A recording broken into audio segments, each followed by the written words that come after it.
I'm honored to be here. It's a joy to be here. A few weeks ago, when we conceived this idea of sharing some of these thoughts about republics in the area here, we thought, where should we hold it? And we started looking, and we could only find little rooms or big rooms, and this is the big room. And so you fit in it just fine. There's no worry about space. And we're glad we have a screen of such quality and the good staff that's helping us this evening. And I'm delighted to be here.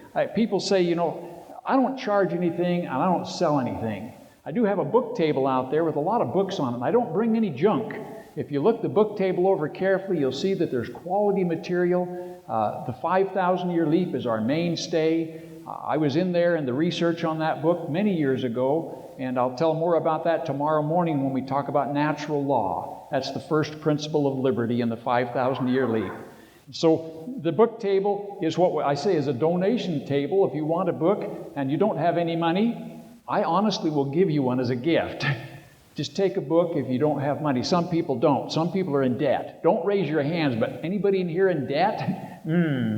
So if you're heavily burdened with debt and you still want to study, please accept a book as a gift. I'm not in debt. I haven't had a debt for 40 years. I own the books free and clear. I pay for them when I buy them. So, David, you need a book?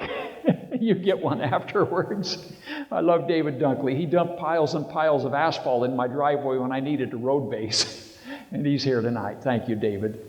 Okay, we have a full agenda. We're going to divide the evening up. We're going to have about 50 minutes, but there is no clock. Do you have a watch? Timepiece? Can you high sign me somewhere at approximately 50 minutes? And then we'll take a short break. 7 minutes sounds like a good break. That's a lucky number, I think. And 7 minutes of rest and whatever you need. And then we'll come back in for what I hope is a powerful close. So the lesson this evening, the unknown American Republic. Some months ago, I was reading in the book of Acts, and I read about the Apostle Paul, and he was climbing up a hill called Mars Hill. And he was going to the Areopagus, and he was going to speak there to the civic leaders and the intellectual leaders of Greece. And he was about ready to address them, and as he went up the hill, he saw these monuments to which they paid their devotion. And one of the monuments was called to the unknown God. And when he got there, and by the way, Mars Hill and Capitol Hill have a lot in common. Mars Hill, it says, where these civic leaders gathered and where these scholars gathered, they would spend all day saying new things and hearing new things. And I thought, that's just like Capitol Hill. They spend all day saying new things and hearing new things, trying to promote these agendas they have. And Paul stood up in front of them and he said, "Ye men of Athens, I am here to tell you about the unknown God." And as I read that phrase, it struck me, I want to tell people about the unknown republic. We just pledged allegiance to the flag and to the republic for which it stands. What in the world is that? And how come there's so much controversy over that topic? Let's see if we can find out. I have never heard my lecture before. I've never heard anybody teach what I'm about to teach you. I get it by reading. Reading. That's the key to learning. This is one of the books that I've enjoyed very much, The Basic Symbols of the American Political Tradition, by two political science professors, Wilmore Kendall and George Carey. Now, they're both deceased. The book was written in 1970. These men have done what I consider an honest effort at good scholarship to present American political traditions. One of the things they point out on page 19 is that myth is used to manipulate people. Could that be possible in the American society, that myth could be passed around? Have you ever heard of global warming? That's a myth, and it's passed around to manipulate people. And I'll give you another one here in just a moment. Another example that will shock you, and you will suffer from cognitive dissonance. Now, that's the great big word meaning it's the truth that hurts. Another thing that I found valuable in this book was their treatment of the Civil War derailment on page 118. Civil War derailment, and we'll touch more on that in a few moments. A third point that was valuable was their comments on the official literature. Now, if there is official literature, there must also be unofficial literature. And what I'm going to teach you tonight is from the unofficial literature. And you're going to see a comparison. I'll put both of them on the screen. You'll see what one says and what the other says, and you're going to say, I wonder which one's closest to the truth.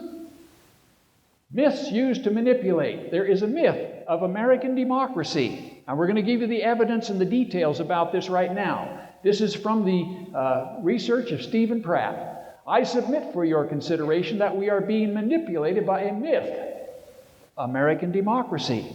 Now, if you aren't suffering from cognitive dissonance now and saying, I wonder if I'm in the right spot on a warm July night, maybe I should go get a hamburger. And the myth of American democracy. Allow me to provide the evidence. This is another example. This gives evidence on that myth. Our Secret Constitution, How Lincoln Redefined American Democracy, published in 2001. At that time, the author, George Fletcher, was a professor of law at Columbia Law School. Now, I present incredible source material. If you want to learn more, you'll have to do some reading. I'm going to stir your pot and stir your cognitive dissonance to where you finally say, maybe I better go find out for myself if this guy's telling the truth.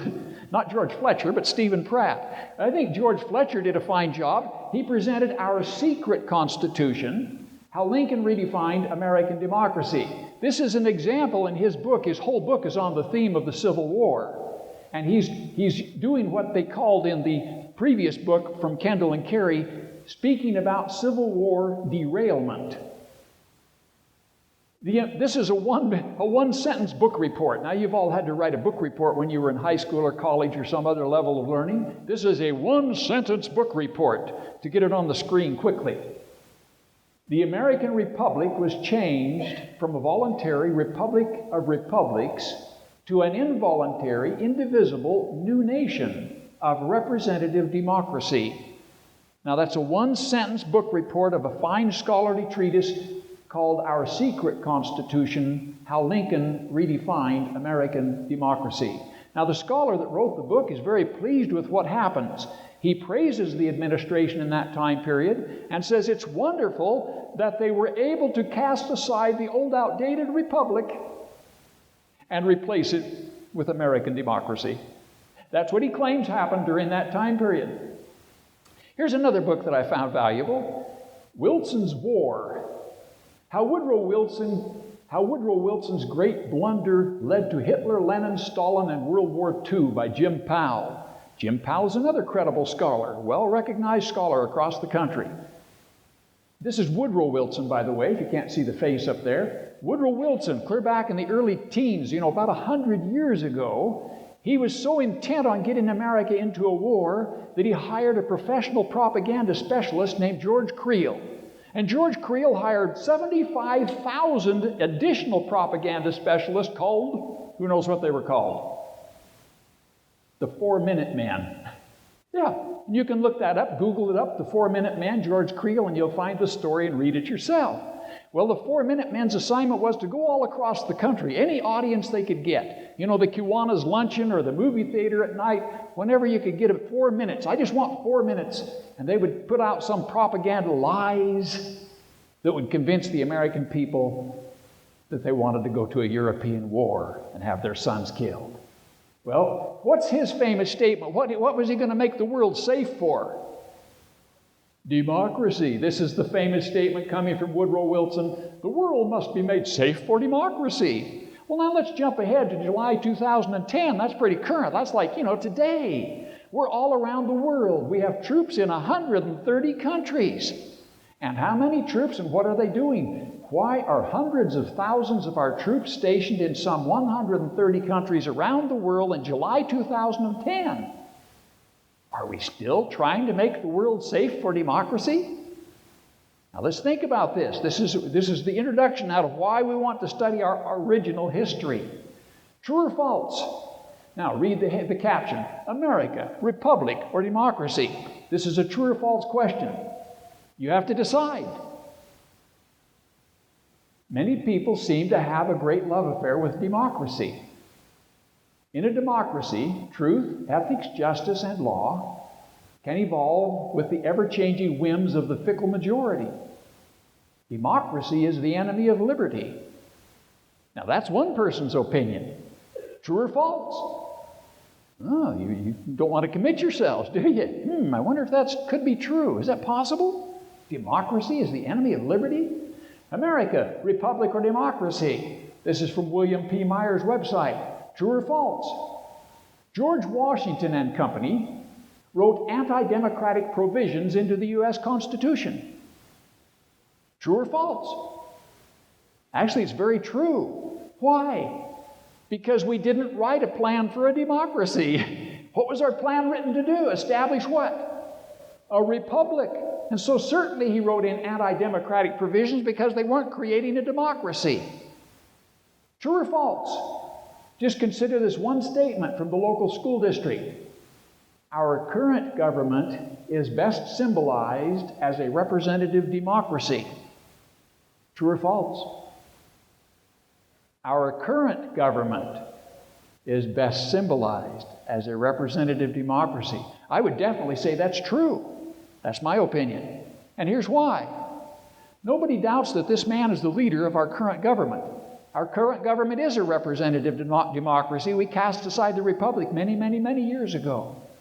Here's the current leader, and you've all seen these if you paid any attention to the news or read or watched or listened. These are just excerpts out of his speeches and proclamations during the past year and a half.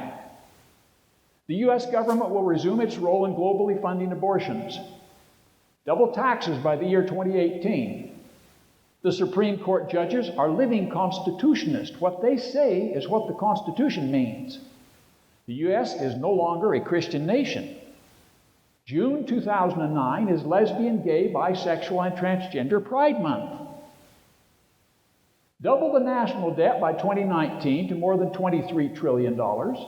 Adopt a new UN climate change agreement to establish massive energy taxation.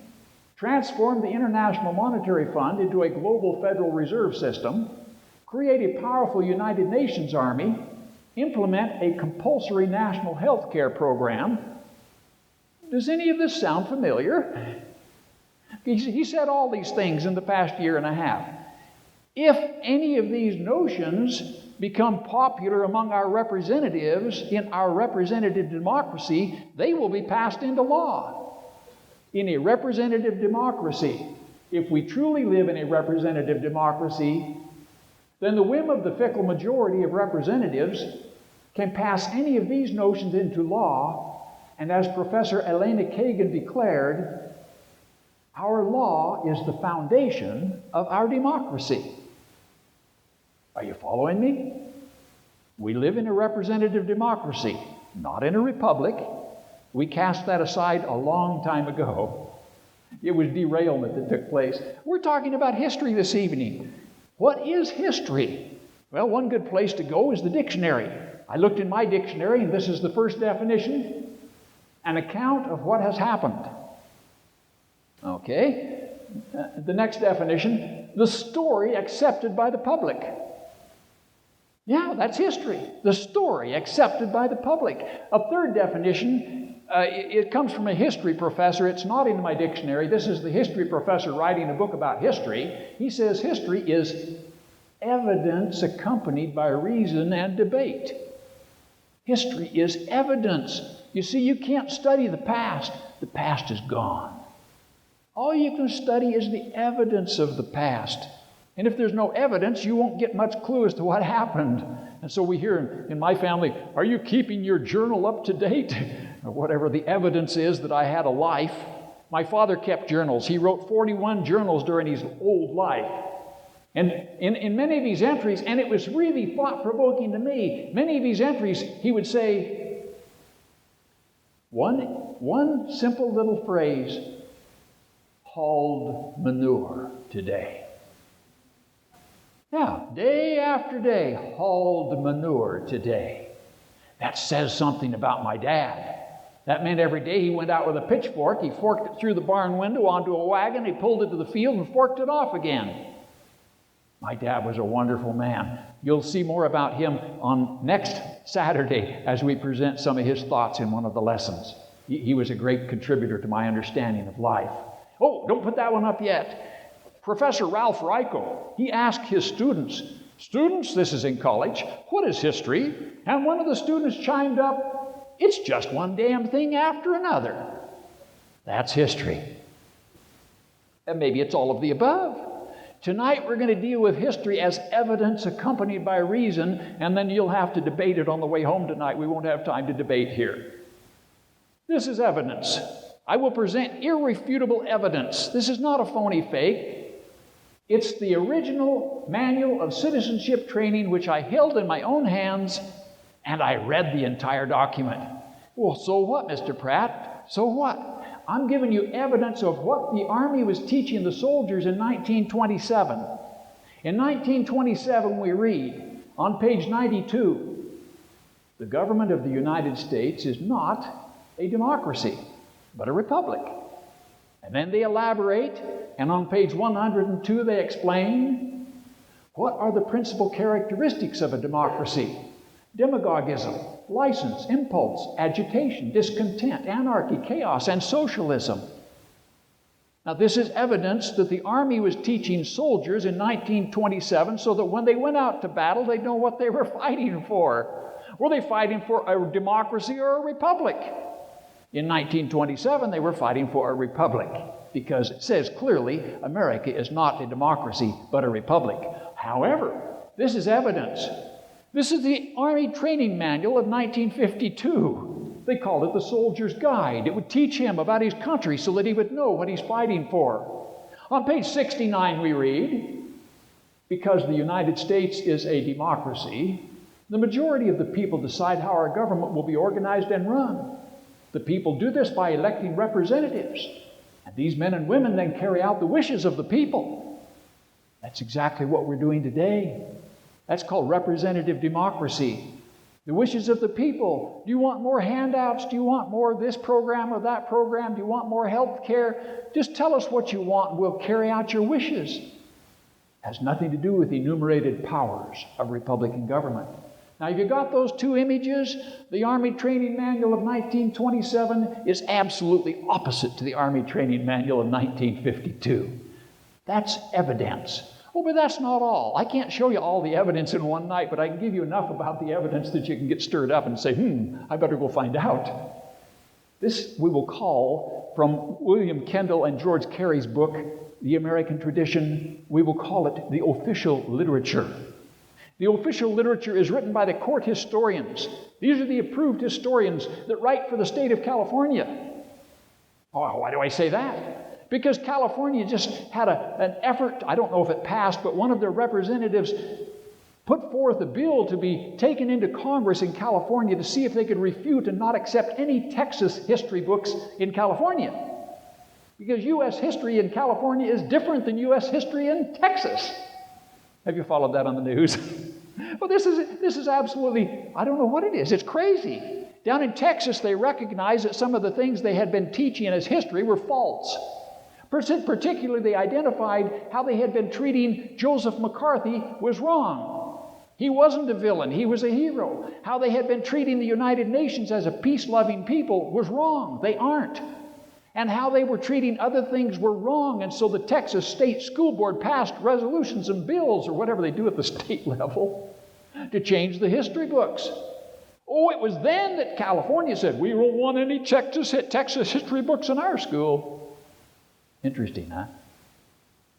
The official literature versus the unofficial literature.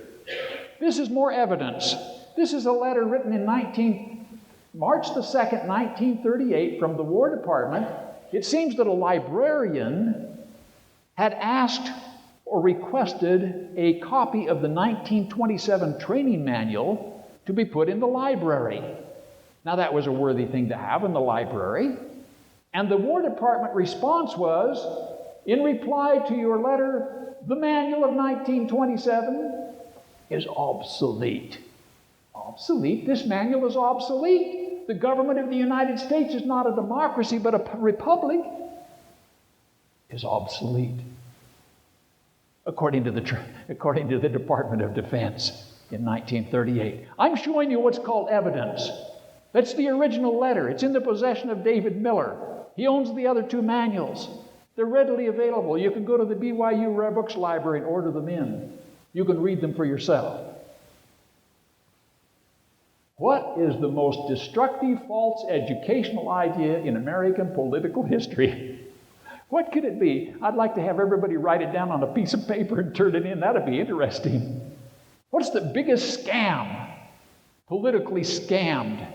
What's the biggest one? The biggest false educational idea. I'm going to suggest, and it comes in many different wordings, I'm going to suggest this is a good paraphrase of this false educational idea that is so devastating. The states were merely artificial beings that had nothing to do with creating the Union. The nation, and not the states, had full power of sovereignty.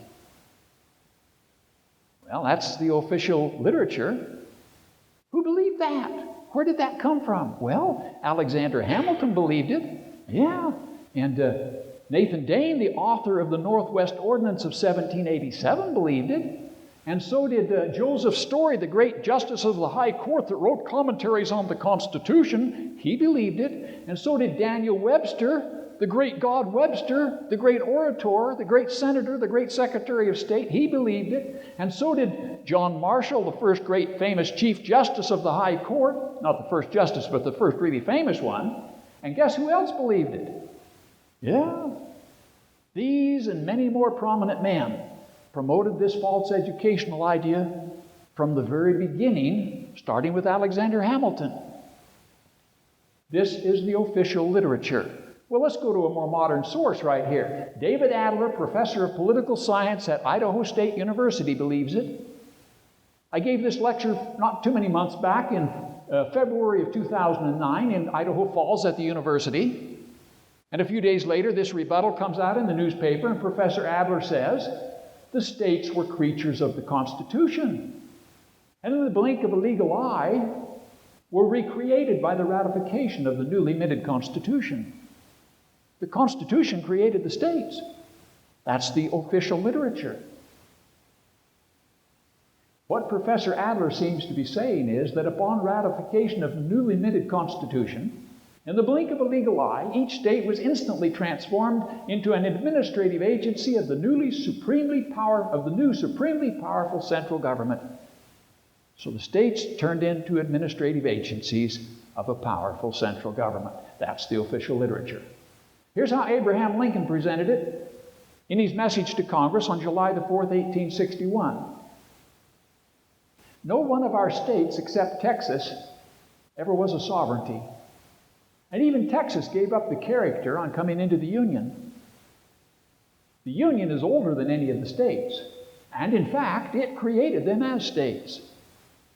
This is the official literature. David Adler confirms that, modern times. I'm just taking you back and forth from old days into modern times, showing you the parallel here, this great false educational idea in the government. The Constitution rests not on state sovereignty, but on popular sovereignty, and so forth. The official literature again. The 5,000-year leap was a delight. I enjoyed working on the book. It was about 1976 when we conceived the idea, and I was given an assignment. I'll tell more about that in the morning in the lesson on natural law. That's the first principle of liberty in the 5,000-year leap. The 12th principle reads, and by the way, if we would follow the principles, the sun would rise on America again. The 12th principle reads, the United States of America shall be a republic. This book by John T. Flynn, The Decline of the American Republic and How to Rebuild It, was written in 1955. He was a fine scholar, well respected. In his book he writes, it is difficult to escape the feeling that most of the young men and women who passed through our colleges in the years from 1933 to the present time do not have the faintest conception of the type of government which Americans for a century and a half knew as the American Republic. Now, could that possibly be true? That the average college graduate doesn't have the slightest conception of the American Republic? Well, I can assure you, I graduated during that time frame, during that span of years. I can assure you, I didn't have the slightest conception, and I took American history from a credible professor and had not the slightest conception of the American Republic. Well, let's see if we can do something about that tonight. I put this in the past tense because he said that they didn't have the slightest conception. So let's go back and ask it in this manner. What was the American Republic?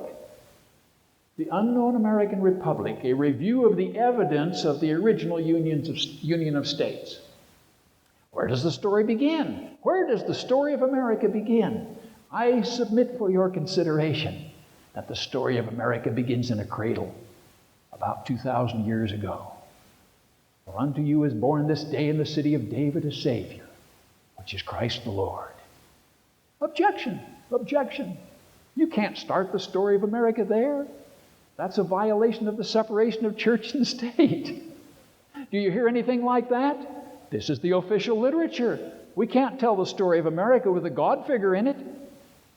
I submit for your consideration still, the story of America begins with our Savior, because this is a Christian nation, in spite of what President Obama said. For unto you is born this day in the city of David a Savior, which is Christ the Lord. And the child grew and waxed strong in spirit, filled with wisdom, and the grace of God was upon him. And he was about his father's business. And he ordained 12, that they should be with him, and that he might send them forth to preach. Wicked men cried, Crucify him, crucify him. Following his death and resurrection, the Apostle Paul said, For I know this, that after my departing shall grievous wolves enter in among you, not sparing the flock. And so that's just what happened. Following the death and resurrection of Jesus Christ, vile people persecuted the apostles and church members, killing many of them. Illustrations such as this depict this period of history. This was the beginning of what historians call the Dark Ages. With the loss of the apostles, the organization of the Church of Jesus Christ crumbled, and a long night of spiritual darkness began. Oh, Mr. Pratt, this is not American history. Pause and consider the basis of American history is our Lord and Savior, Jesus Christ. 1,500 years after this event, people started coming forth, and I clearly to stand up with shoulders back and say, God raised people up to bring the light back that had been lost during the Dark Ages. One of those great heroes was Martin Luther. I was in Germany. I speak German. I wanted a German Bible, and I went to a bookstore. And in the bookstore I said, what's the best edition of the German Bible? Well, they said, no one has improved on Martin Luther's translation. They had tried, but he still holds the high level of status of being the best in writing or translating the Bible. What a wonderful contribution. He wrote, the spiritual powers have not only been corrupted in sin, but absolutely destroyed. I simply say that Christianity has ceased to exist among those who should have preserved it.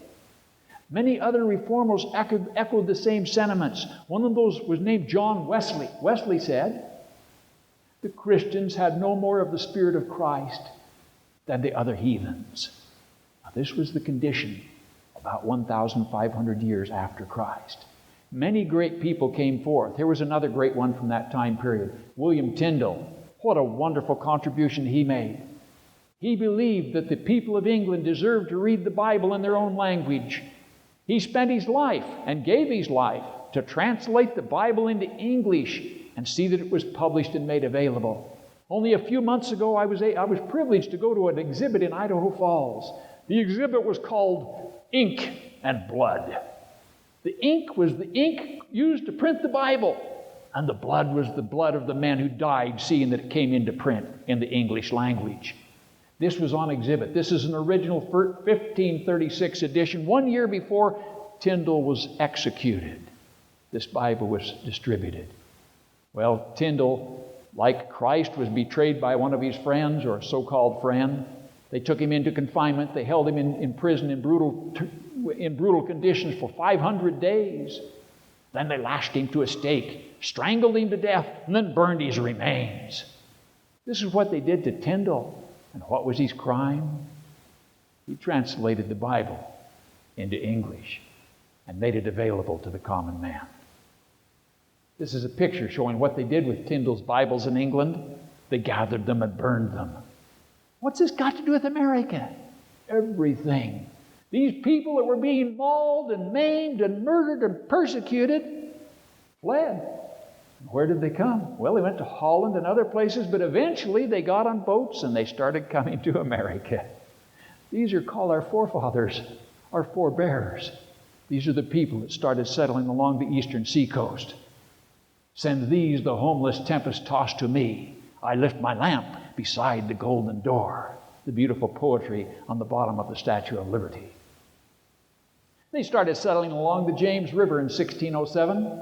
Then in 1620, the Plymouth colony, the Pilgrims came, and they declared, for the glory of God and the preservation and advancement of the Christian faith, our Pilgrim forebears served the God of this land, who is Jesus Christ. Then came the Puritans by the thousands, again coming here to worship God according to the dictates of their own conscience. Colonial settlement started to look like this as the maps were drawn and the colonies became settled. Just a few days ago, I came across this gem. This is the book. It's just a pamphlet of about 28 pages, printed in 1774. Its author was Thomas Jefferson, and he's writing a summary view of the rights of British America. Now we're looking at British America on the map in 1774, and here he's writing to the king, and he's speaking for the House of Burgesses in Virginia. He's representing them, and he's trying to get the message over to the king that their rights have been violated. Look at some of this interesting terminology. Resolved. By the way, these funny looking, it's hard to read. These little things here are S's. That's S-A-I-D, said. Congress, R-E-S-S. Those are called long S's. Now, he's writing here, Jefferson. Resolved that it be an instruction to the said deputies, when assembled in General Congress with the deputies from the other states of British America, to propose to the said Congress that an humble and dutiful address be presented to His Majesty, begging leave to lay before him as Chief Magistrate of the British Empire the united complaints of His Majesty's subjects in America. Look at some of these interesting words. This is 1774. This is right after the First Continental Congress met. No, excuse me, it's right before the First Continental Congress met in September 5th of 1774. So Jefferson is trying to write and explain what's about to happen. He's speaking about this General Congress, and he speaks about the states of British America. Now that helped to formulate the dictionary as Jefferson applies these words. And so did Abigail Adams, her use of the word states, and so did Alexander Hamilton's use of the word states. Notice the use of the word state. See, we usually say, well, the United States was created by the Constitution. The Constitution created the states. Isn't that what we gave you from the official literature a few minutes ago? Yeah. Well, notice there were states in 1774, a long time before the Constitution. They hadn't even thought of the Constitution in 1774. In fact, he's in here saying, we do not want to separate, King George. We just want you to acknowledge that the British states have rights and you're violating them. It goes on. Well, let's pick this one up. The word Congress in 1774. We're basing this presentation tonight on evidence. Evidence. I'm going to go to a dictionary that will give us the meaning of the word Congress as used in this 1774 booklet. Here it is. A formal assembly of representatives from various sovereign nations to discuss common problems. That's Congress in 1774. It's delegates sent from sovereign nations to discuss common problems. In 1774, the definition of state, one of a number political, I must have missed a word in there somewhere, one of a number of political organizations, each more or less sovereign and independent in regard to internal affairs.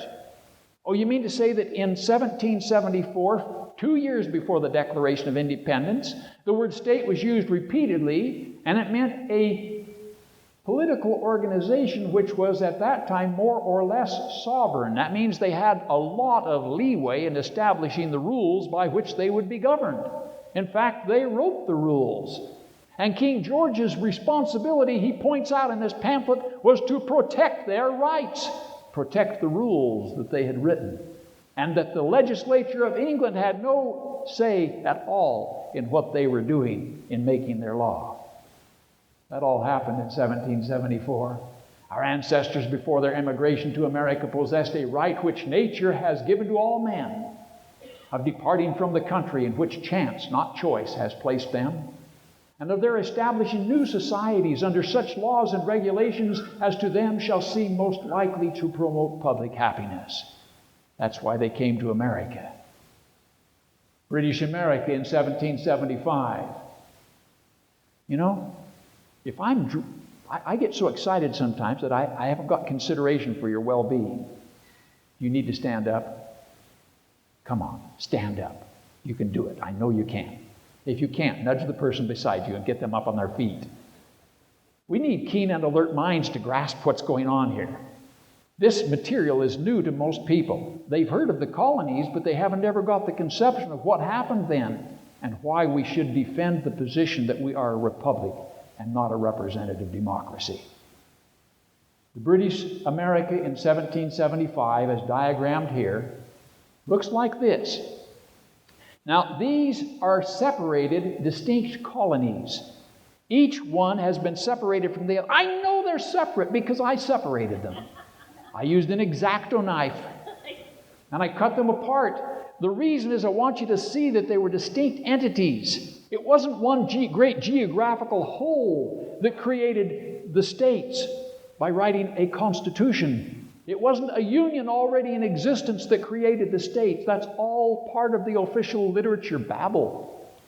The 13 colonies or states, as we already have learned, in 1775 looked like this, and they were also legitimately called kingdoms because they all had a king. Each state was independent from the others.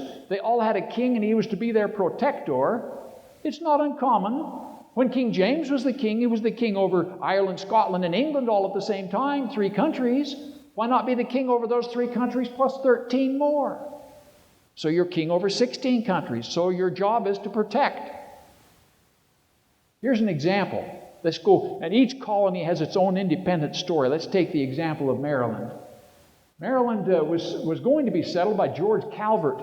In England, he was known as Lord Baltimore. And he went back to England to apply for a charter from the king, and while he was in England, he died. And so the king gave the charter to Lord Calvert's son, Cecilius. And Cecilius Calvert got the charter in 1632. And in the charter it reads that they were to be true and absolute lords and proprietaries. Now that's a lot of responsibility. You know, how would you like that title? And they were to pay an annual fee to the crown to acknowledge the sovereignty of the king. That's all he required. And otherwise they were allowed to establish any form of government the Calverts saw fit. And they established a republican form of government, representatives, and so forth. This is an example of an early colony. Each colony has their own similar story. They were all started at different times, some of them by different kings, and each one grew up independent of the others. William Penn was one of the founders of those colonies, one of the colonies, Pennsylvania. He was to have declared, "Colonies are the seeds of nations." Now, in the American Dictionary of the English Language in 1828, and I present this as evidence, the word nation had a meaning. As it was used then, it meant a body of people united under the same sovereign or government as the French nation. Okay, we'll examine that a little more. From this thick tome, this book weighs 5.3 pounds and has 1,088 pages. There was no shortage of paper to write the correct story of America. This is a high school history book. They declared the English colonies in America had originated as quite separate projects, and for the most part they grew up independent of one another, with little thought that they belonged or ought to belong to a unified imperial system. So we had 13 separate, distinct entities, separate projects that grew up independent of one another with little thought they belonged to each other. They were separate, distinct kingdoms. In other words, each colony had its own customs and culture. Each colony had developed a will of its own. Each became an independent... Is that the correct use of the term? Absolutely. They were independent nations. How many nations were there in 1776 when the colonies declared their independence? 13. Now, if that doesn't fly in the face of the official literature, nothing will. That's quite different than what you've heard. I have presented the evidence. I think the evidence is irrefutable. That means it's a pretty strong case we've got here. This back to the basic symbols of the American political traditions. I did enjoy their work. Building blocks of the Union. They talk about how the Union developed from the Jamestown settlement in 1607 to the establishment of the Constitution. And there were several building blocks involved. One was the Mayflower Compact, the Fundamental Orders of Connecticut, the Body of Liberties of Massachusetts Bay, Virginia Declaration of Rights, the Declaration of Independence, and the Constitution of the United States. Now, there were other building blocks. Space doesn't allow to put them there, but conceive in your mind then that these different, distinct, independent kingdoms, and now they've declared independence, they're independent nations, are going through a process. They are going through a process of developing a government in each one of them, separate from all the others. Now, there were three traditions that were common to these different colonies that are now nations. They had these three basic traditions. One, they believed in the necessity of virtuous people committed to the process of searching for the truth. That's what I think you are. You are a virtuous people, and you chose a warm July night to come out and see if you could find anything that was something like truth. Otherwise, you'd have gone and done something else. I congratulate you. A virtuous people committed to the process of searching for the truth. These 13 independent separate nations had a belief that self-government by a process of deliberation through representative assembly was the best form of government. They wanted self-government through representatives. Foundation of the higher law coming from the supreme judge of the universe. The laws of nature and of nature's God. That's tomorrow morning's lesson at 10 a.m. at the Eagle Mountain City Hall.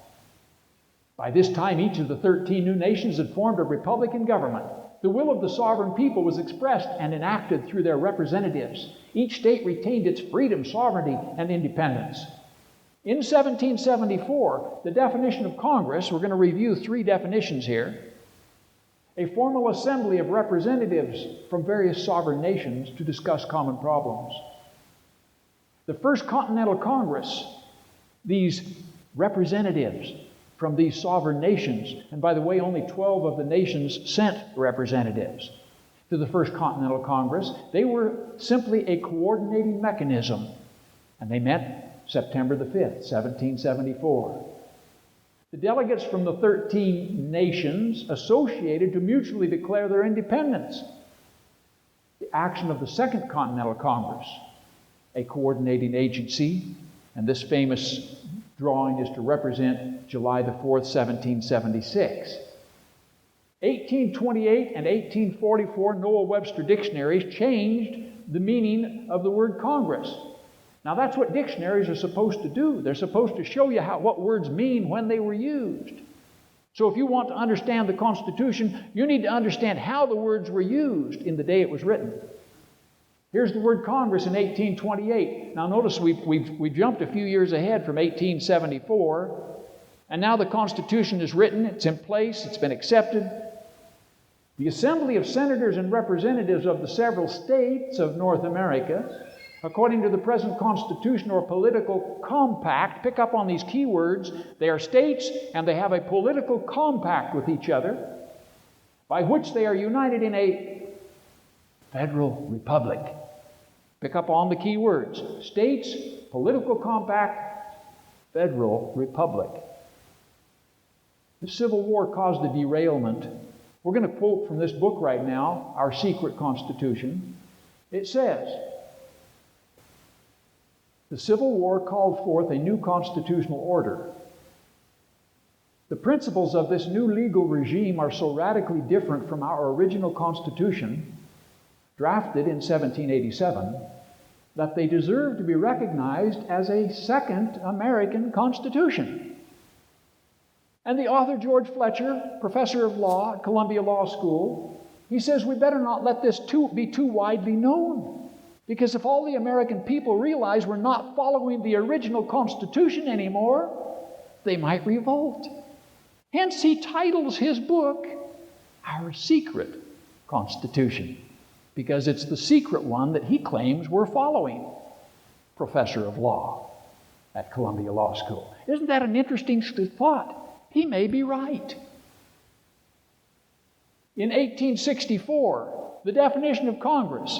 Now, this is just at the end of this war that he said caused a derailment, where we abandoned the original Constitution and we accepted a second Constitution. That's what George Fletcher says. Now they've changed the dictionary again. And now we read the definition of Congress in the 1864 Noah Webster Dictionary. He was dead by 19 years earlier. The assembly of senators and representatives of the people of a nation, especially a republic, for the purpose of enacting laws and considering matters of national interest and constituting the chief legislative body of a nation. I don't know if you grasp it on the first read through here, but let's compare. In 1828 and 44, the dictionaries are both the same. I've read them both. Not the whole dictionary, but the definition of Congress. These key words, senators and representatives of the several states. Now, what's the big political lie? The nation created the states. The Union created the states. The Constitution created the states. These are different ways of phrasing the great political lie. In 1844, they were still recognizing senators and representatives were of the several states. In 1864, senators and representatives of the people of a nation. That's significant as they make the changes. Word jugglery is what's going on. And the next phrase, constitution or political compact, in 1844, it was still a political compact by which they were united into a what? A republic. They were still a republic in 1844, but not in 1864. For considering matters of national interest and constituting the chief legislative body of a nation. Oh, let's just all go home and forget about it. It's not worth sorting out, is it, David? You're trying, aren't you? Okay, you are. What happened to the political compact between the states and the Federal Republic? What happened to it between 1844 and 1864? I submit for your consideration that George P. Fletcher may be right. There was a derailment, and we started following a second set of political guidelines, and we better keep it a secret. Except the secret is starting to get out of the bag. Next Saturday night, if you will all bring 3 people, we will be able to fill up the whole center section here, and the lesson will be state sovereignty, the original concept. And we're going to find out what they had in mind for sovereignty, and we're going to find out that the state of Utah and many other state legislatures are now demanding their sovereignty back. They were robbed a long time ago. Just exactly what was born on the 4th of July. Now, this is always fun history, you know. All my life I've heard that, born on the 4th of July. What was it? What was born? Oh, the new nation was born. Isn't that what you always hear? The new nation was born on the 4th of July. That's when we became a nation. No, I hope you've already caught on that didn't exactly the way it happened. That's the official literature's version. 13 nations associated to mutually declare their independence. No new nation was born. They agreed to declare their independence. They did no signing. Nothing was signed, and so this picture is misleading. It makes you think they're up there signing the document. When did they actually start to sign anything about what they had agreed to do? August the 2nd. I heard it. You get a star. We had a star. Free Constitution, something like that. Thank you, sir. Action of the Second Continental Congress, July the 4th, 1776. The unanimous declaration of the 13 United States of America. This title is important the way it's typeset.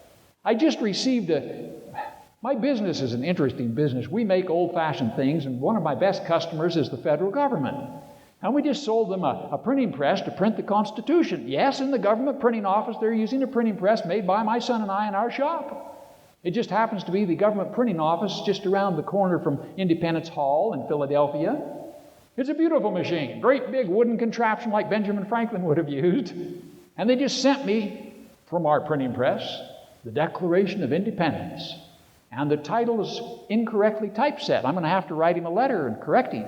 No, my friend back there. Is this U a mistake? Why do we have a lowercase u there? Well, that's the way they wrote it on the original. So we better typeset it as it's correctly written. They put a lowercase u because this is not a proper noun. The United States of America is not a proper noun. It's the states that have associated to declare their independence. It's these 13 separate, sovereign, independent nations that have declared their independence.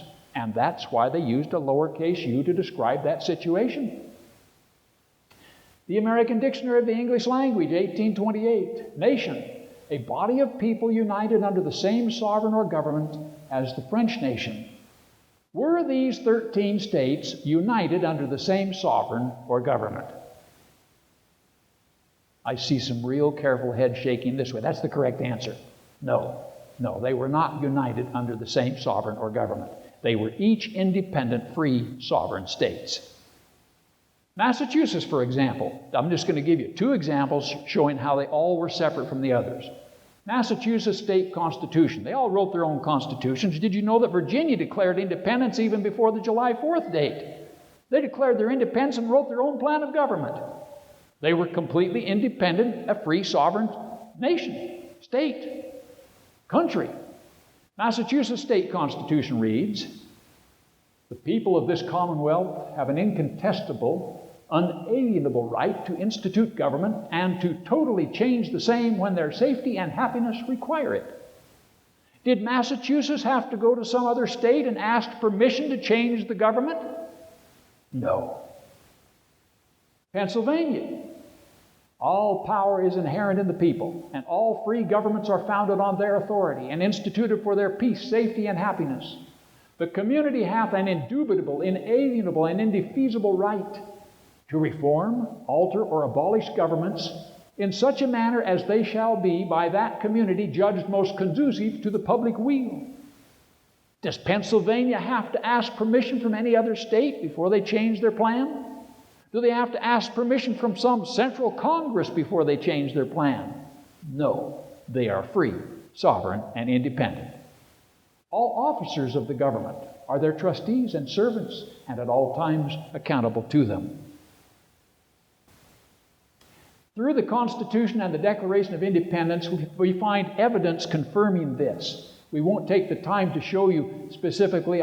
These screens show quick flashes of those 2 famous documents verifying, for example, the state of Great Britain, foreign states, independent states, free independent states, the lowercase u. These are bits of evidence showing 13 new nations were formed.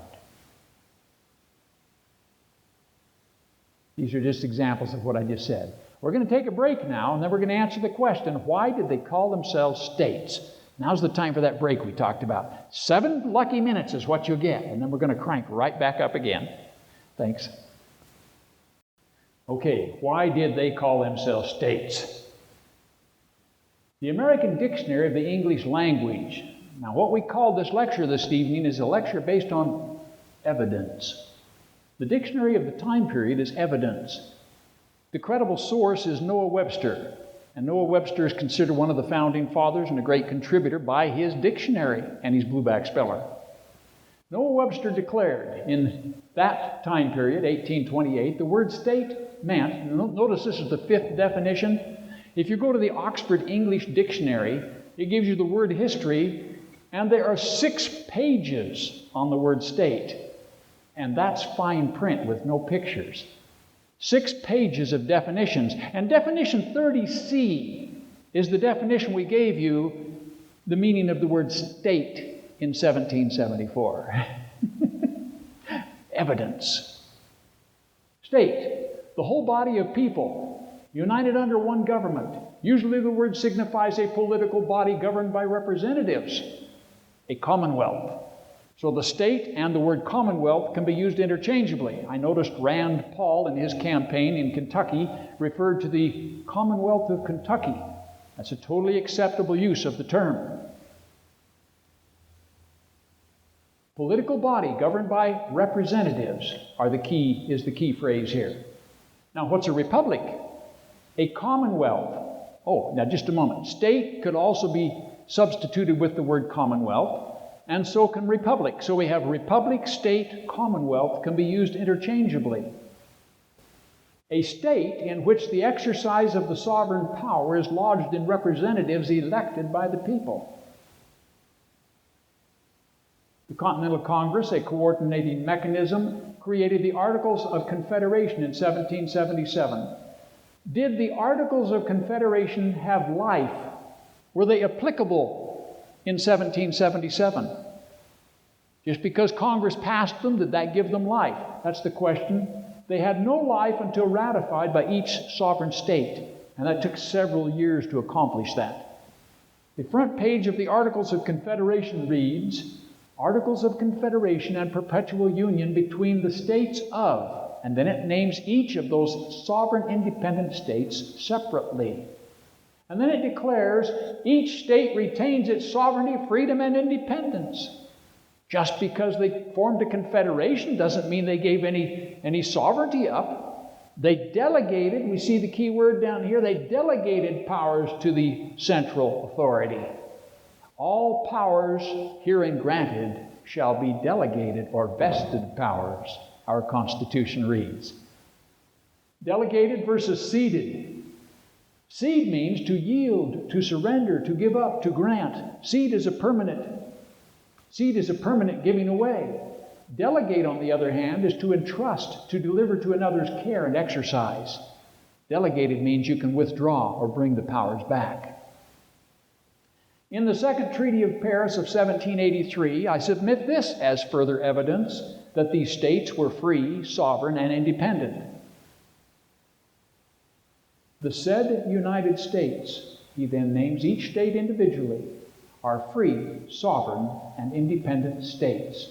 This treaty was created and signed by at least two nations, or multiple nations. As we consider the 13 nations that agreed with King George, it'll be 13 plus himself, England.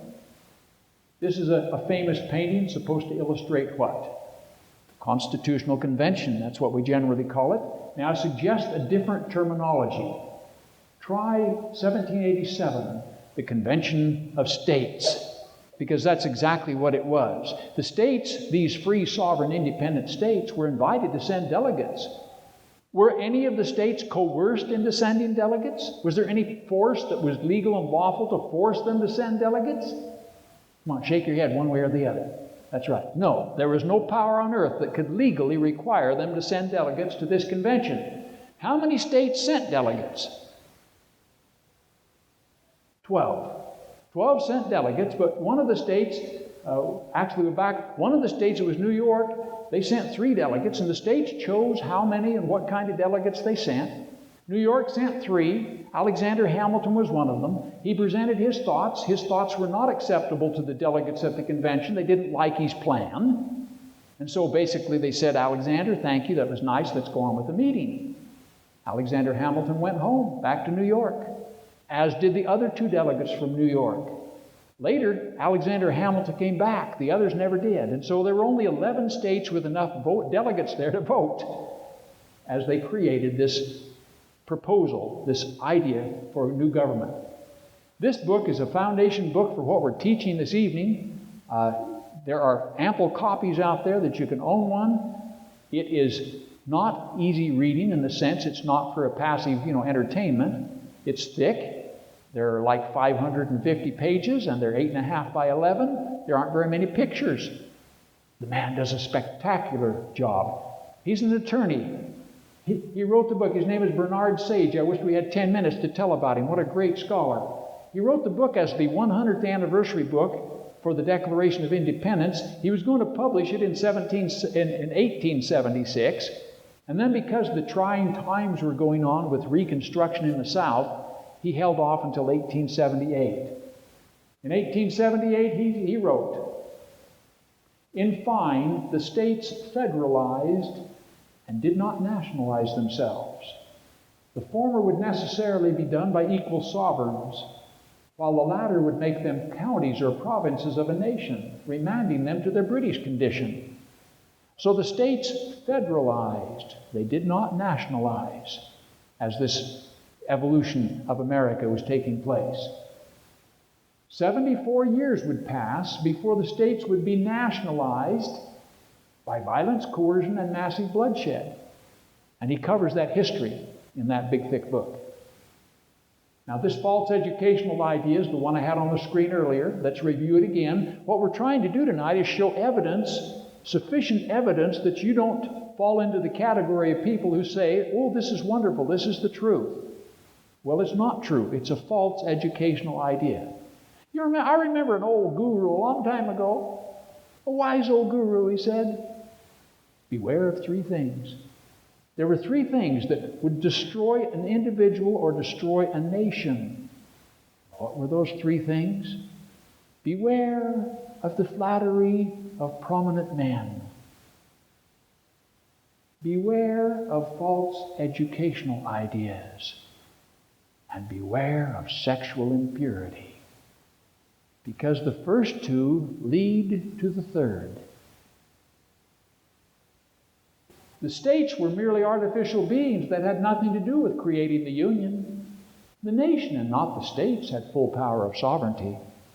Now we'll cover that sovereignty issue next week. That's a troublesome word. Hamilton's worldview or world replaced Jefferson's world. What we then lost, we never got back. And so we're going to be introducing you to the terms Hamiltonian and Jeffersonian. On the 4th of July, we praise Jefferson, but we live in Hamilton's world. And so I depict these two men as butting heads. Hamilton's philosophy from the very beginning, he wanted a more powerful central government. Here's a quotation directly from Alexander Hamilton's writings. "There are implied as well as expressed powers. The former are effectually delegated as the latter, or the former are as effectually delegated as the latter. Implied powers are to be considered as delegated equally with express ones. An implied power is a power that's not written down. It's just one you think you have. It's implied. And so what happens if you have implied powers, you can do anything you want, because you can construe these words to mean anything. We'll show you how that works. In contrast to this Hamiltonian thinking, we have the Jeffersonian thinking.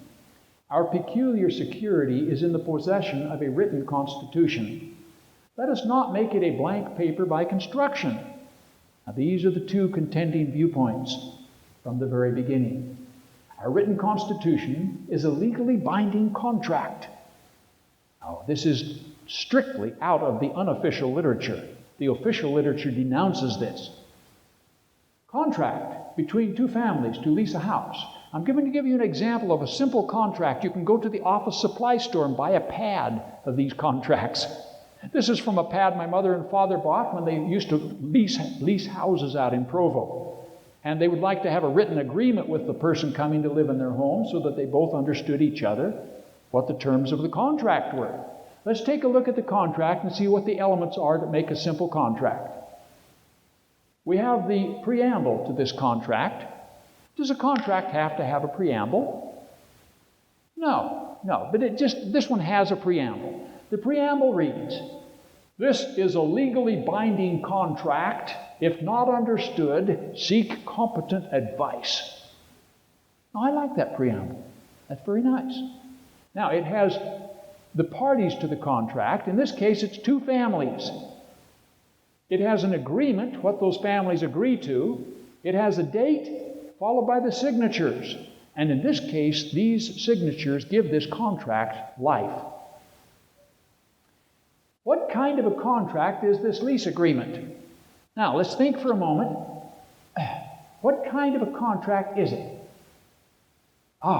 If my parents were wealthy landowners wealthy landowners had lots of property, had a big house at the top of the hill. You know, if they were aristocrats, would that make this an aristocratic contract? Come on, let's see commitment. Any commitment? Yay or nay out there? Come on, head shaking. No, that wouldn't make it an aristocrat. It doesn't matter what they own. It doesn't matter if they're in poverty. If they're in poverty, does it make it a poverty contract? No. It's a contract. They got it at the office supply store. How about this one? If my parents were of royal blood, that would make me a prince. Would that make it a monarchic contract?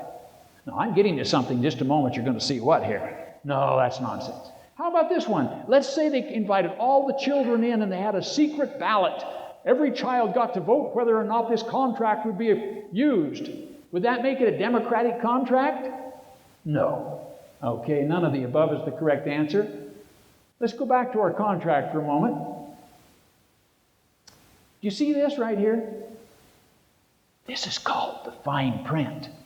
Whenever you sign a contract, be sure and read the fine print. Can anybody read that magnified fine print? It says, no pets. No pets?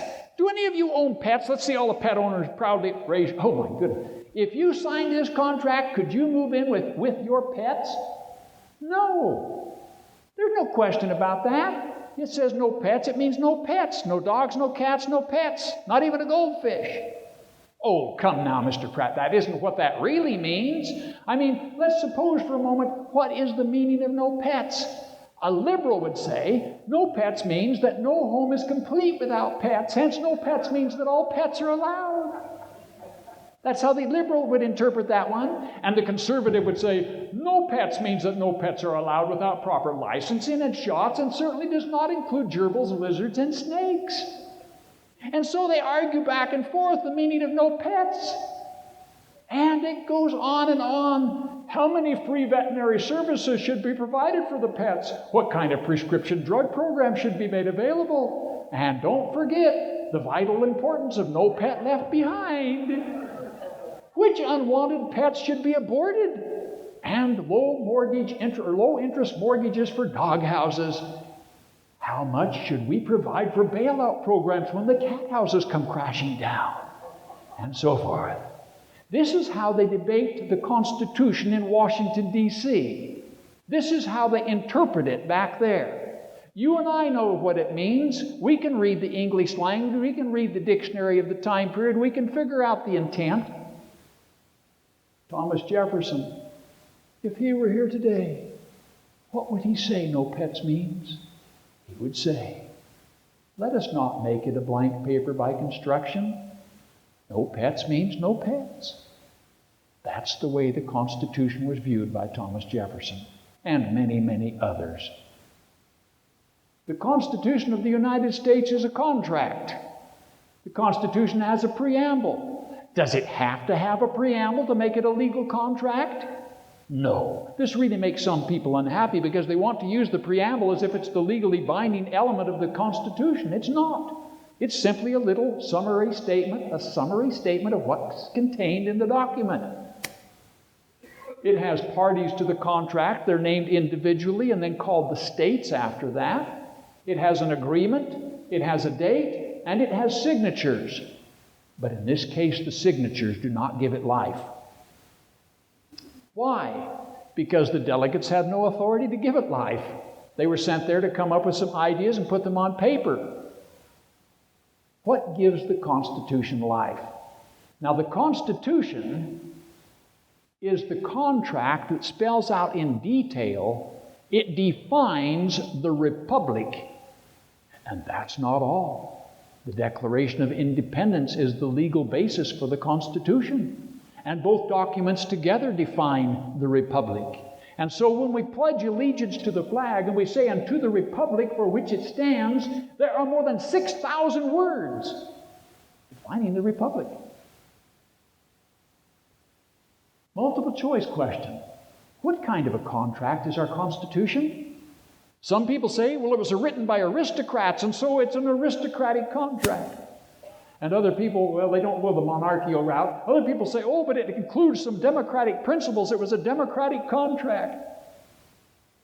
I think the correct answer I submit for your consideration is the fourth one, none of the above.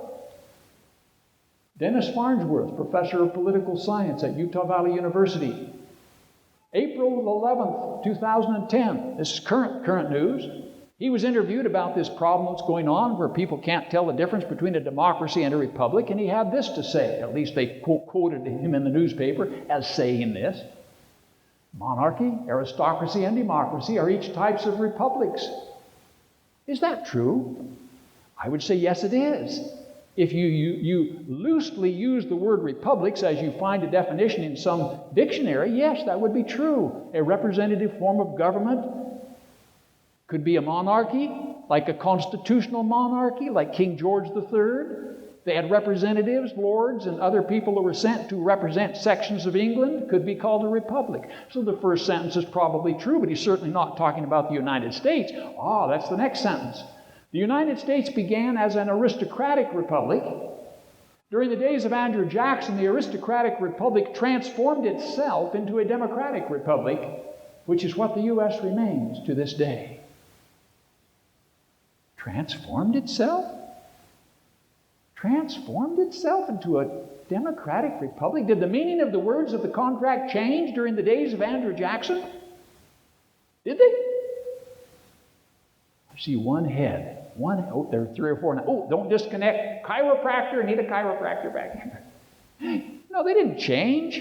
The words are the same. The contract is the same. It doesn't matter who the president is. It's still the same contract, and they took the same oath to uphold that contract according to its original intent. That's what they did. The answer is no. Multiple choice question. What kind of a republic do our founding documents define using more than 6,000 carefully selected words? Aristocratic republic? Monarchic republic?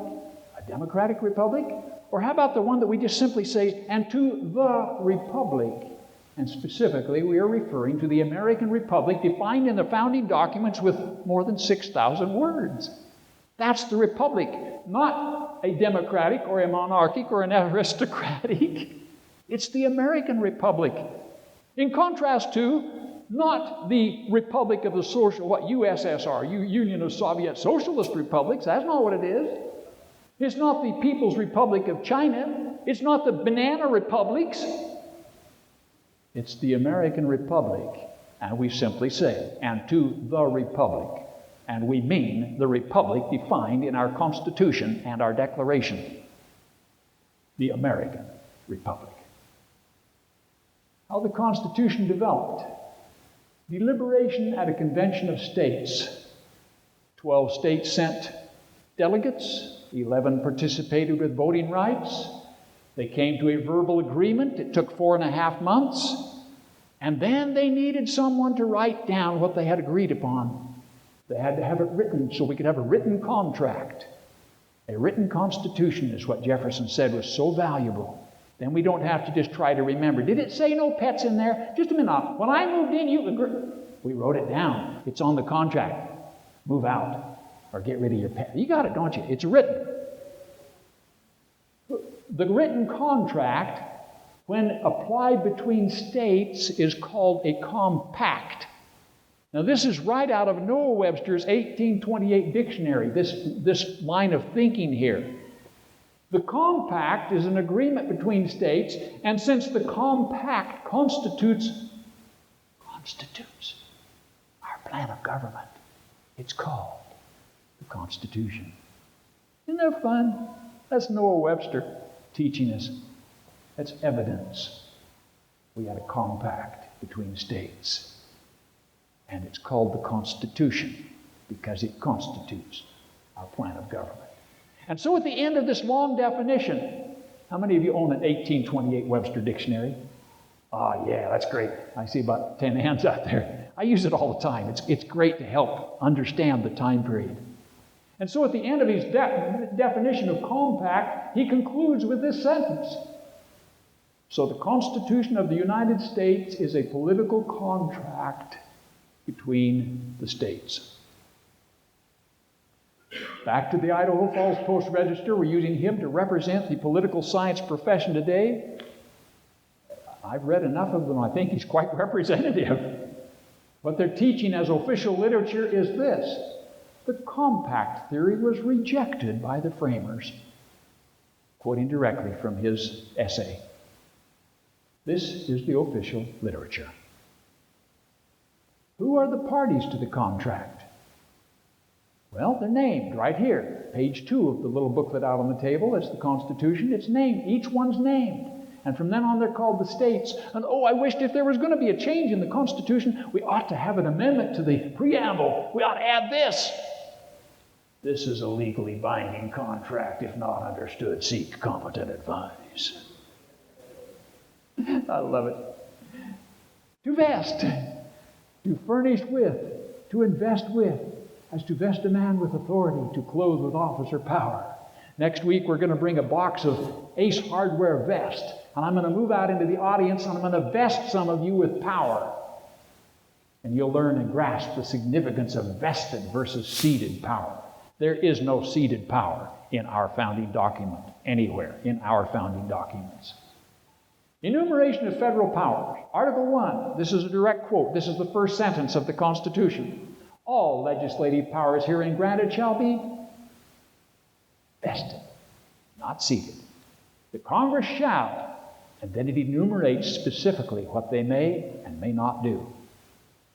The executive power shall be vested in a president. The president shall, and he gives specifically the duties of the president.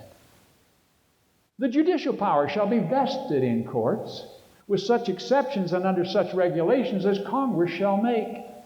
We're going to learn in this conference, not tonight, but tomorrow, we're going to learn that the Supreme Court is the least important of the three branches of government.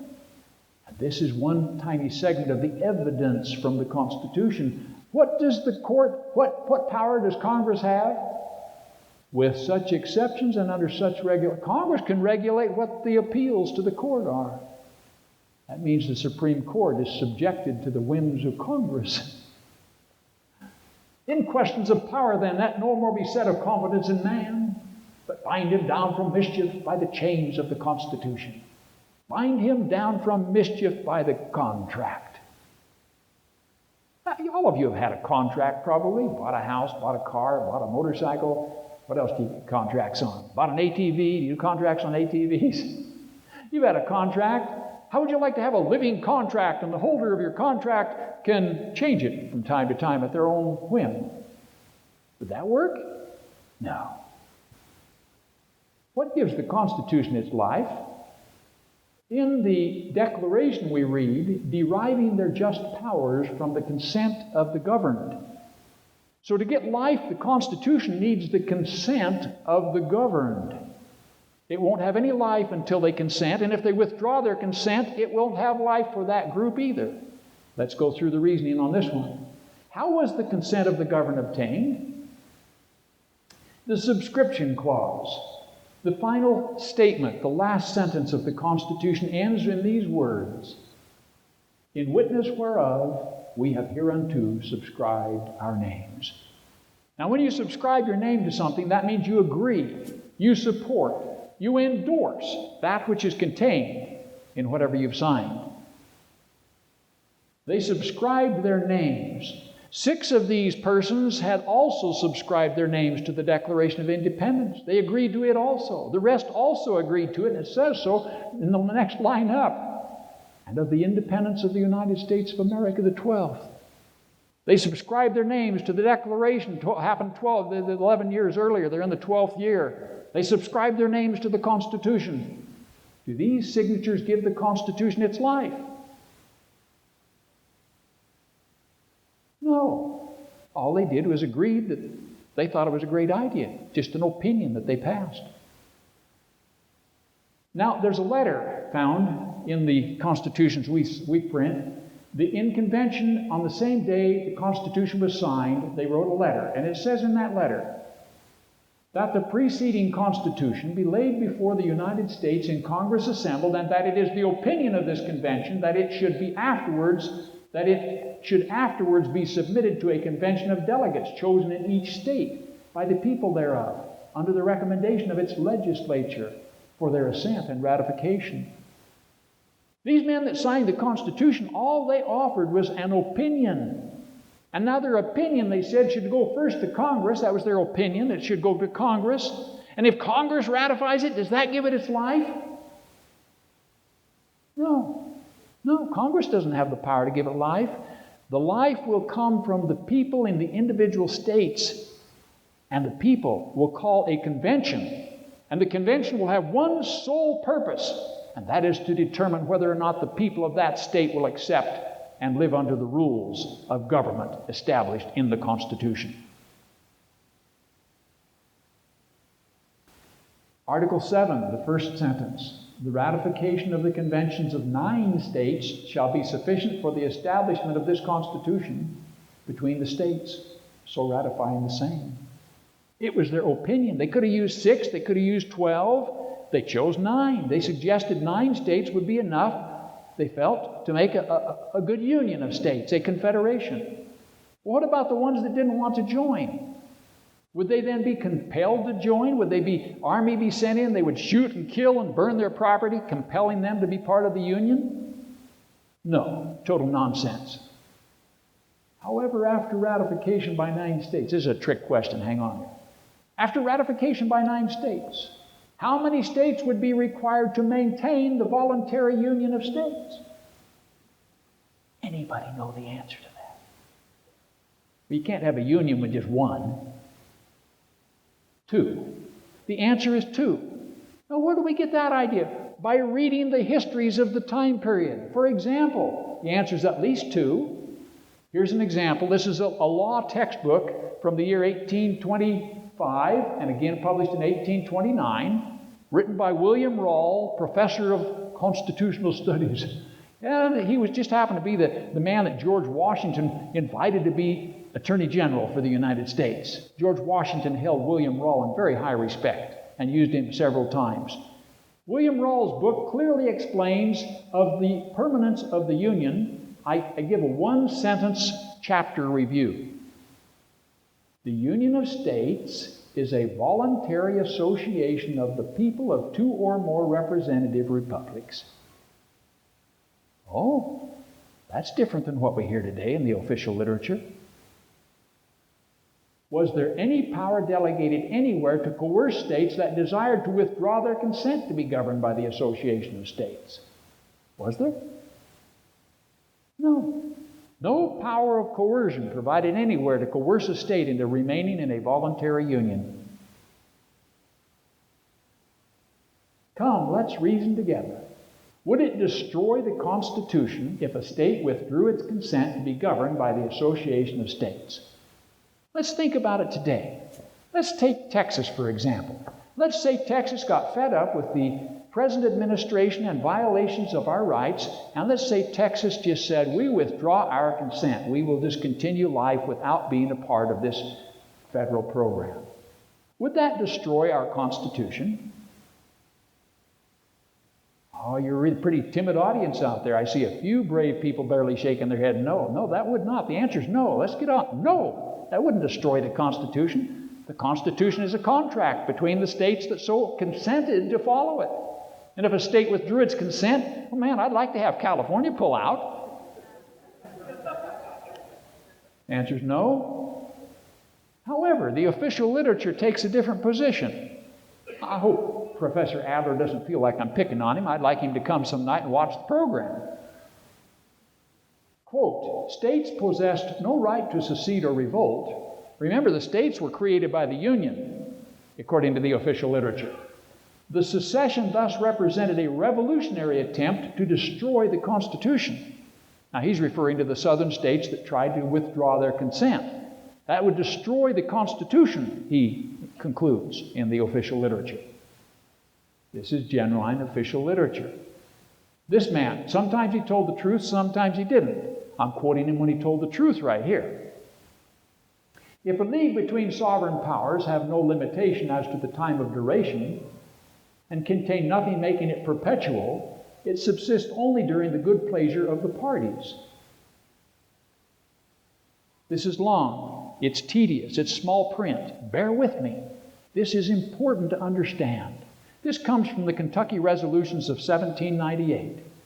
Resolved that the several states composing the United States of America are not united on the principles of unlimited submission to their general government, but that by compact, under the style and title of a constitution, they constituted a general government for special purposes, delegated to that government certain definite powers, reserving to each state to itself the residuary mass of right to their own self-government. Now this, you can Google it up, Resolutions of '98, and read it for yourself. And that whensoever the general government assumes undelegated powers, its acts are unauthoritative, void, and of no force. Now that's what some of the states are declaring today with regard to Obama health care. The state attorney generals are filing lawsuits against the federal government. State legislatures Utah passed one against the Obama health care program because its acts are unauthoritative, void, and of no force if they violate the Constitution. That to this compact, each state acceded as a state and is an integral party, its co-states forming as to itself the other party. That the government created by this compact was not made the exclusive or final judge of the extent of the power delegated to itself, since that would have made its discretion and not the Constitution the measure of its power. Now that's a lot of fine print. Go home, meditate, Google it up, read it for yourself, and you'll start grasping the significance of this. To this compact, each state acceded. Acceded is the opposite of secede. Acceded means you voluntarily entered. Secede means you voluntarily withdraw your consent. If a state withdraws its consent, then the compact is no longer obligatory on the state. That's what they're trying to explain. Gouverneur Morris was a consolidationist nationalist. If anyone wanted to have a stronger central government, he would have been there among those who wanted that. And yet, in years after the Constitution, he proclaimed, the Constitution was a compact, not between individuals, but between political societies, each enjoying sovereign power and, of course, equal rights. Alexander Hamilton, the most famous nationalist of all, who wanted powerful central government, wrote in the Federalist Papers that we have 13 independent states. 13 independent states are the parties to the compact. The evidence is abundant. When was the Republic of Republics born? The ninth state, New Hampshire, ratified July the 2nd, 1788. That wasn't the day that was born because that was just when 9 states ratified. Now they had to implement the program. And so they started implementing it. The states proceeded to appoint electors and to select their senators and representatives to Congress. They appointed electors. Did they elect a president? No. Is this a misprint where it says where it says select their senators? Is that a misprint right there? No. You see, until the 17th Amendment was foisted upon us illegally, and we'll give that in a later lesson, how that happened, selection of senators was done by the state legislature, and the senators were the representatives of the state, and they went to act as ambassadors for the state, which was a free, sovereign, independent government. And the senator was their ambassador. Well, that was pretty exciting. March the 4th. Now I tell you, next year, on March the 4th, in Saratoga Springs, in Eagle Mountain, when you have hamburgers and hot dogs and other special things, this is a good date to remember. March the 4th, 1789. The Congress, together with the President, did proceed to execute the Constitution belonging to the Associated States. And so if you want to actually put a date on it, when was the Union born? I would say this is the best choice of dates. The Union of States was born March the 4th, 1789. How many states were associated on March the 4th, 1789 as members of the Federation? And by the way, Federation and Confederation meant the same thing. They were synonymous in this time period. So how many states? It took 9, but while they were preparing the ratification, while they were preparing the process, selecting the senators and electing the representatives and so on, while this was going on, 2 more states ratified. And so they came in on March the 4th, 1789, with 11 states. So had we had a flag then, it should have had 11 stars. Isn't this fun? It's just history, our history. And so a voluntary compact between free and independent sovereign states. Let's let that hand represent this perfect hand, perfect functioning hand. And the sovereign states appointed delegates that went to a convention where they discussed and wrote down their opinion, and they called that the Constitution because it was a compact between states and it constituted a proposal, a plan of government. That Constitution divided the power between the legislative, the executive, and the judicial. And this separation of powers was to give us some protection by dividing power. It became known as the Union of States. Regretfully, later it was condensed to Union. And we're going to learn next week on Saturday at this Eagle Mountain City Hall, we're going to learn about what happened. People began worshiping the Union. Amazing story, unbelievable. The Union of States then was called the United States, and in 1789, when we referred to the United States, what's the correct English? The United States is, or the United States are. Depends on if it's before the Civil War or after the Civil War. In 1789, it was plural. The United States are. Now, this man was a great English leader, Prime Minister of England. When he got the Constitution over in England and read it and pondered it, he responded, "The most wonderful work ever struck off at a given time by the brain and purpose of man." And I tend to agree with him. The Constitution was written by men whom God raised up for that very purpose. Now, what's next? Natural law, tomorrow morning at 10 o'clock in the Eagle Mountain City Hall. We're going to cover 3 lessons tomorrow.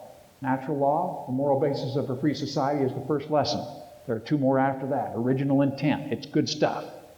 Eagle Mountain City Hall. You heard how to find it. I went out there last week, so I know how to get there.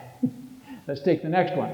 Next week, in this room, if you have enjoyed anything you heard this evening, if you feel there is any value in learning about our history, bring someone. If each of you were to bring 2 people, we could almost fill up the center section. It would be exciting to see an audience that was filling up the center section. I'm excited to see you, but we can build our audience if you love America and love the liberty story. State sovereignty, the original concept, Westlake High School, 7 p.m. And now you know how to do it. You can bring the friends and you'll get here quickly, on time. Embracing global governance will be the opening lesson of next Saturday morning, July the 17th at the Eagle Mountain City Hall. And we'll have if you're going to suffer cognitive dissonance, it'll be during that lesson. That's when you'll feel that experience. If you can donate something for the use of the building, there'll be some containers out on the book table. Suggestions $3. Don't donate if you're poor or if you're in debt. Don't donate. That's okay. If you're able, donate more than $3. We'd be glad for your help. So don't forget to help us out paying for our building. Now let's close with this thought right here.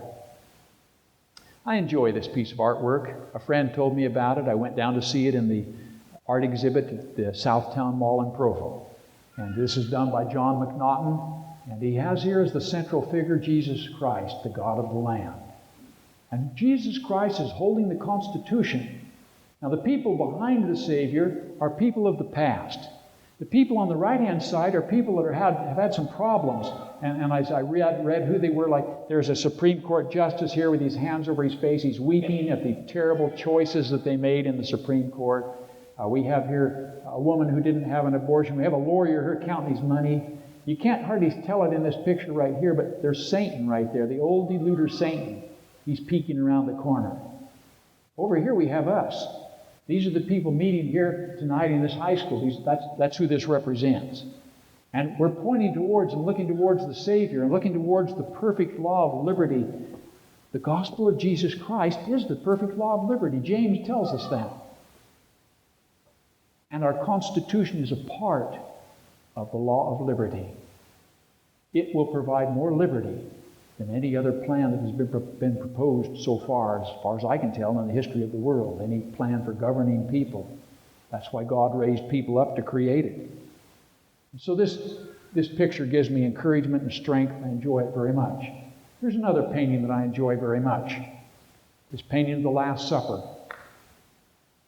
As you remember, Jesus was in a closed room. He was with some of his very dearest friends. One of them was Peter. He turned to Peter and he said, "Simon, Simon, Satan desireth thee to sift thee as wheat, but I have prayed for thee, that thy faith fail not. When thou art converted, strengthen thy brethren." I am converted. I believe in the perfect law of liberty. I believe in my Lord and Savior Jesus Christ. I will proclaim that anywhere I go, and I get invitations frequently to speak to audiences outside of Utah. And they also respect and hold our Savior in great love. The perfect law of liberty. When thou art converted, strengthen thy brethren. You can do that by bringing someone next week to try and understand the story of America. Would the audience please stand? I have this peculiar custom that at the end of the programs we like to use a hymn as a closing method. It draws us together. I've chosen one that's very elementary.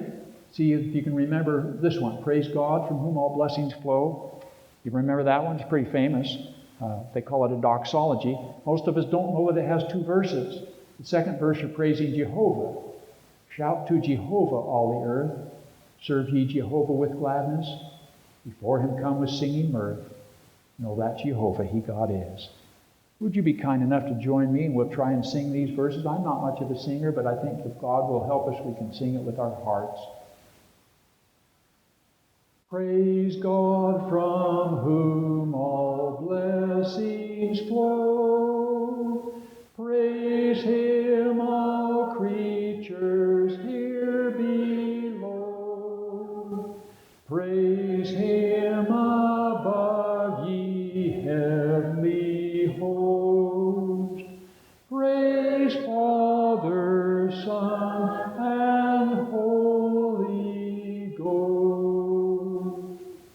Shout to Jehovah, all the earth. Serve ye Jehovah with gladness. Before him come with singing mirth. Know that Jehovah, he God is. Thank you. That was beautiful.